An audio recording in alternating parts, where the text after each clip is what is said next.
बुद्ध एक गांव से गुजर रहे थे।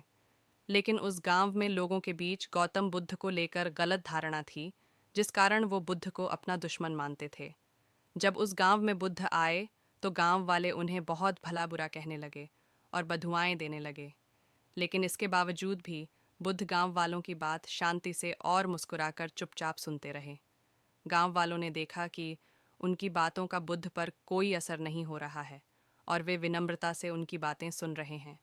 गांव वाले जब बोलते बोलते थक गए तो आखिर में बुद्ध ने कहा कि यदि आप सभी की बातें समाप्त हो गई हो तो मैं अब प्रस्थान करूं। बुद्ध की बात सुनकर गांव वाले हैरान रह गए।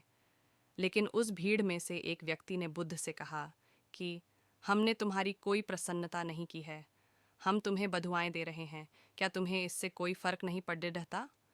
बुद्ध मुस्कुराते हुए बोले, जाओ, मैं आपकी गालियां या बद्दुओं को लेता ही नहीं। आपके द्वारा दी गई गालियों से भला मेरा क्या होगा? जब तक कि मैं आपकी गालियों को स्वीकार ही नहीं करता, इसका कोई परिणाम ही नहीं होगा।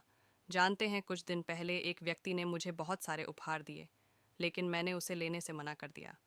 जब मैं लूंगा ही नहीं तो कोई मुझे कैसे दे पाएगा? बुद्ध ने पूछा, बताइए, अगर मैंने उपहार नहीं लिया तो उपहार देने वाले व्यक्ति ने क्या किया होगा? भीड़ेच में से किसी ने कहा, व्यक्ति ने अपने उपहार को अपने पास रख लिया होगा। बुद्ध ने कहा, मुझे आप सब पर इसलिए दया आती है क्योंकि मैं आपकी इन गालियों को लेने में असमर्थ हूँ और आपकी ये गालियाँ आपके पास ही रह जाएंगी।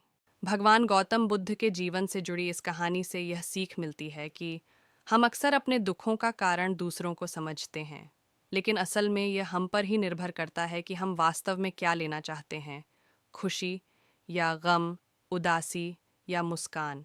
यकीन मानिए, ये छोटी सी कहानी जीवन में एक बड़ा बदलाव ला सकती है